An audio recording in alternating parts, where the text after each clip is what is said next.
Olá, tudo bem? E hoje estaremos comentando a obra Animismo ou Espiritismo?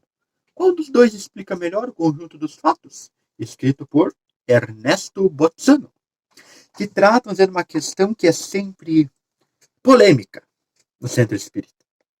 Será que tal comunicação era anímica? Será que aquilo que eu falei não era meu? Por incrível que pareça, essa é uma pergunta das mais comuns que ainda tem. Embora uma obra como esta tenha sido escrita aqui em 1930, 1940 e alguma coisa, me falha aqui a memória de quando é que ela foi lançada. Também nós temos uma outra obra que trata do assunto, né, Animismo e Espiritismo, escrita por o Aksakoff, que em 2 volumes, que procurou responder ao livro do Dr. von Hartmann. E aqui temos esta obra do Ernesto Bozano. O Bozano ele tem um estilo muito próprio. Como é que é? Ele aborda um assunto, por exemplo, que é animismo e espiritismo, e ele vai citar casos. Então ele diz assim, tem tal hipótese. Então ele pega lá um caso para mostrar que aquela hipótese não vale. E que o vale é a hipótese espírita. Tá? Esse é o estilo dele em todos os livros. Sempre pega casos relatados na literatura, seja de livros ou seja de jornais metapsíquicos. Tá? Porque aqui ele trabalha dentro da metapsíquica, que é aquela ciência criada por Richer para investigar os fenômenos mediúnicos. E que hoje não existe mais, tá? Depois eu já para a psicologia hoje também dá para dizer que foi para água abaixo. Mas aqui Bozano faz um trabalho muito sério. Eu sempre me impressiona a organização que ele tem, porque ele puxa relatos de todos os matizes de livros, de revistas e publicações das mais diversas possíveis. E esse livro em particular tem uma coisa bastante interessante, que essas outras obras não têm. No início, quando ele vai tratar, tem dados autobiográficos dele, em que geralmente não aparece. No capítulo 1, quando ele vai tratar da questão da evolução biológica, porque vai estudar primeiro as faculdades supranormais, que é como é chamado, vamos dizer assim, as faculdades do espírito. A mediunidade do animismo não depende da lei de evolução biológica. Não é algo que foi lá dos antepassados e ficou um resquício aí. Ele diz que não. E para isso ele sustenta em provas, em argumentos da metapsíquica para mostrar que não. Tá? Mas aqui ele vai contar como é que foi que ele começou a investigar esses fenômenos. Então ele vai dizer que no início ele era materialista. E que ele tinha um mestre aí, vamos dizer, Herbert Spencer, que ele seguia assim de cabo a rabo o que Herbert Spencer dizia. E só mais tarde é que realmente ele vai abrir as portas para a investigação dos fenômenos metapsíquicos ou, como mais propriamente a gente chama, né, dos fenômenos espíritas. Vale a pena muito então a leitura desta obra, até para a gente conhecer um pouquinho melhor a história do Bozano. No prefácio da obra, ele já se propõe a dar uma resposta para o título do livro. Então, entre outras considerações, vai dizer o seguinte: nenhum nem outro loga separadamente explicar o conjunto dos fenômenos supranormais. Ambos são indispensáveis a tal fim, não pode separar-se, pois que são efeitos de uma causa única, e esta causa é o espírito humano, que quando se manifesta em momentos fugazes durante a encarnação, determina os fenômenos anímicos, e quando se manifesta mediunicamente durante a existência desencarnada, determina os fenômenos espiríticos. Essa vai ser a conclusão que ele vai chegar escrevendo essa obra. Animismo e espiritismo não são coisas opostas. Um depende do outro. Inclusive, em dado momento do livro, ele vai defender. Se existe o animismo, também tem que existir o espiritismo. Ou seja, no sentido dos fenômenos. Se existem fenômenos anímicos, também existem fenômenos mediúnicos. E aqui é interessante a gente entender o que é que ele está querendo dizer com animismo. Porque não é o que a gente chama hoje. Quando se fala em animismo nas casas espíritas, pensa, é aquilo que o médium fala que é dele. Como é que é? É o espírito se manifestar como médium de si mesmo. Uma frase que quer explicar tudo e que não explica nada. Não é esse animismo que. Não é essa definição que Bozano dá aqui. Não é o que ele está tratando. Ele não chega a afirmar assim que animismo é pontinhos. Ele já pressupõe que o leitor o saiba, porque era algo bem forte na sua época. Mas pelos casos relatados, a gente pode deduzir muito bem que tipo de definição ele estava trabalhando. Com o seguinte, o animismo é a manifestação da alma de um encarnado, mas por um terceiro. Claro, no ambiente da metapsíquica eles não falavam em alma, falavam subconsciente. Mas, por exemplo, vamos dizer assim, eu sou um médium, tá? E aí tem, na reunião mediúnica lá, a Dona Mariazinha, tá? Durante a reunião mediúnica eu dou lá uma manifestação lá, dizendo qualquer coisa. Para a hipótese animista, do animismo, não seria a alma de um desencarnado que se manifestaria por mim médium. Seria a alma da Dona Mariazinha que está ali encarnada assistindo a reunião. Isso, que é a tese do Hartmann, valeria para todos os casos. É tudo. Hartmann usou então a palavra subconsciência. O subconsciente de uma pessoa interferindo no subconsciente da outra que é médium. E é isso que é o espiritismo. Tá? Essa foi a tese do Hartmann. É isso que na sua origem é o animismo.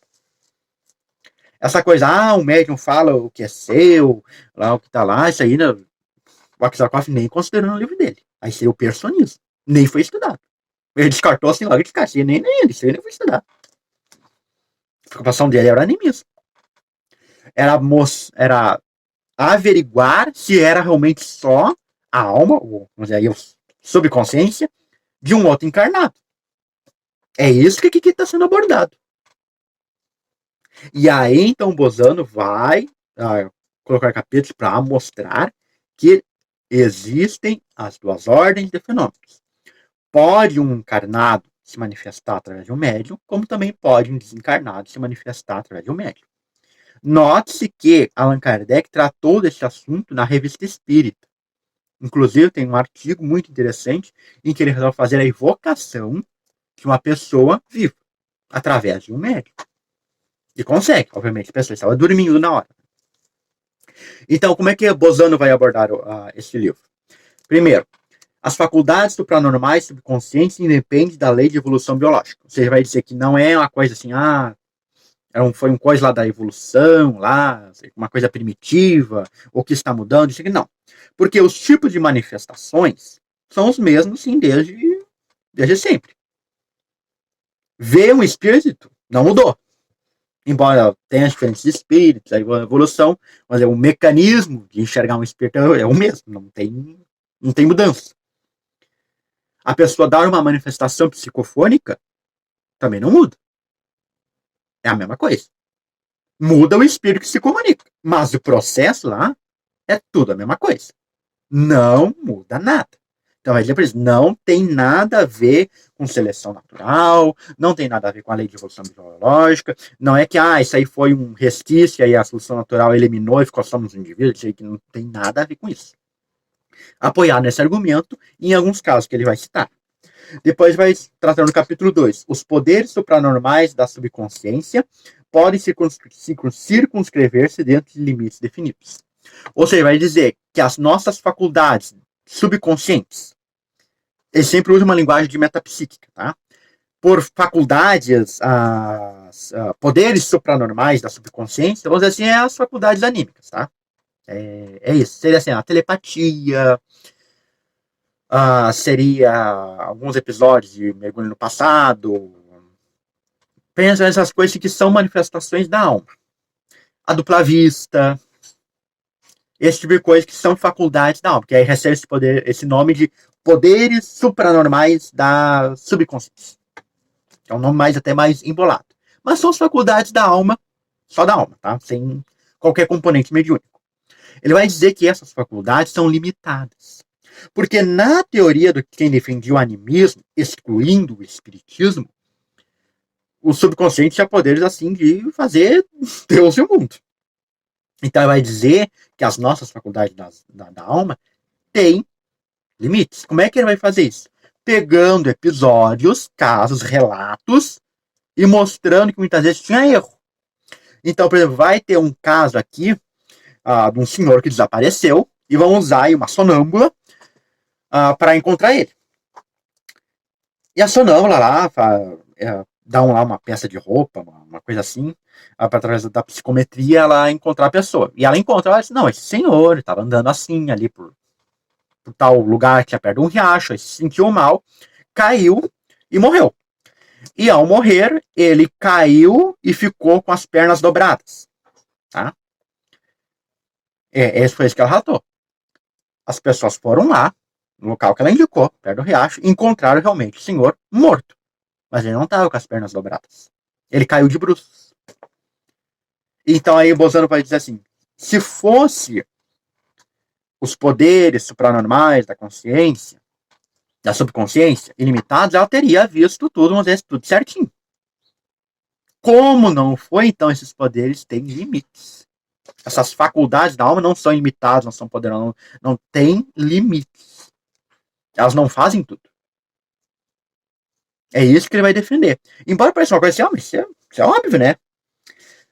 Pelo nível das críticas referidas, daqueles outros que se apoiavam, era necessário fazer essa defesa. Mostrar isso. Importantíssimo. Senão vira tudo, é a subconsciência, é o inconsciente, é o inconsciente, é o inconsciente, tudo é inconsciente. E aqui Bolzano mostra que não. Vai ter vários casos em que apelar para o inconsciente, para telepatia, para não sei o quê, não explica nada. Depois ele vai dizer assim, as comunicações mediúnicas entre vivos provam a realidade das comunicações mediúnicas com os defuntos. Aí ele vai pegar assim, vamos admitir o mecanismo do animismo, tá? Não discutir, vamos admitir logo de cara. E aí vamos procurar casos em que não pode ser uma pessoa encarnada. E aí, então, a conclusão é, se houve o fenômeno, se houve o mecanismo, e na hora de nenhum encarnado, tem que ser de um desencarnado. Por isso ele vai começar a concluir. O animismo prova o espiritismo. Porque vai ter relatos em que a informação não está disponível, não é possível averiguá-la, e aí ele é de origem de um espírito desencarnado. Depois ele vai tratar dos fenômenos de bilocação para estudar como a manifestação da alma se dá, vamos dizer assim, de forma concreta, ou tangível até mesmo. E, por fim, não é verdade que o animismo não utiliza as provas em favor do espiritismo. Ou seja, vai estudar casos para mostrar que tudo que se afirma para o animismo vale também para o espiritismo. E aqui tem um caso interessantíssimo, de premonição. A morte do Dr. Gustave Gelei. Para quem não estiver recordado, o Dr. Gustave Gelei, ele foi um espírita, e era também metapsiquista francês. Ele estudava materialização. Tá? Tem uma obra bastante importante, do inconsciente ao consciente, e ele morreu num acidente de avião. Pois bem, durante mais de um ano, um amigo do Dr. Gustave Gelei recebeu comunicações psicográficas dizendo que um importante cientista iria desencarnar numa viagem ao estrangeiro.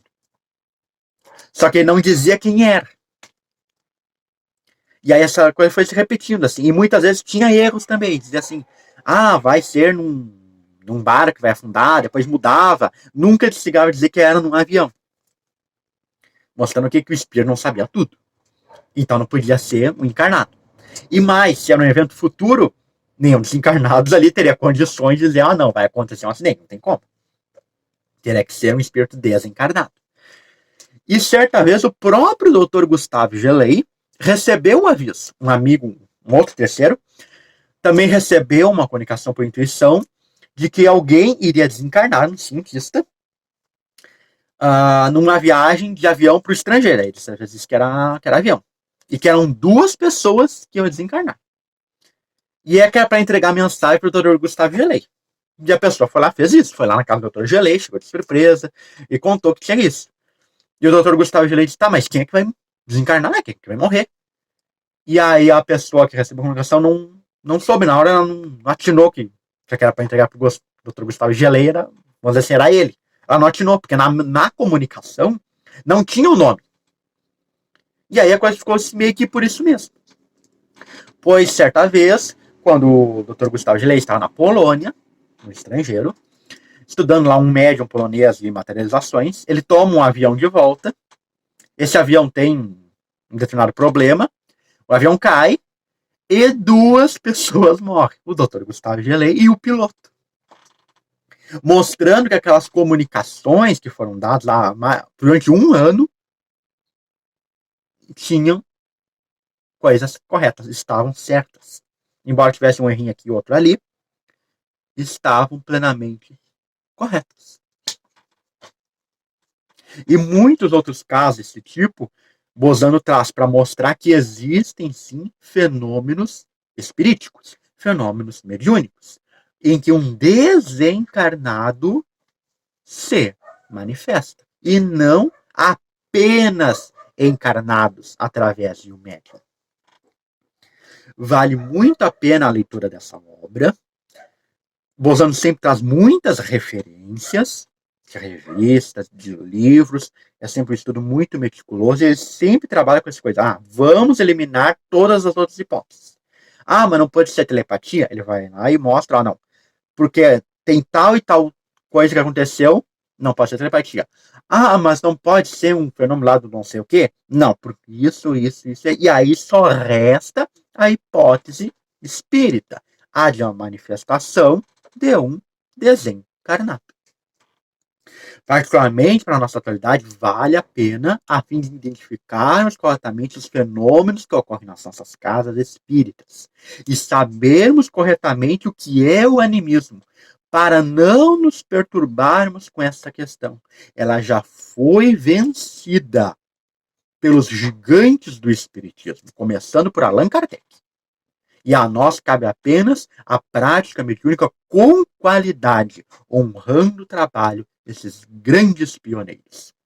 E você, já não tem alguma discussão ou coisa sobre a diferença entre animismo e espiritismo? Comenta aqui embaixo. Não se esqueça de deixar o like, compartilhar para chegar a mais pessoas e clique aqui, botão de inscrever-se. E ativa o sininho para receber a notificação dos novos vídeos.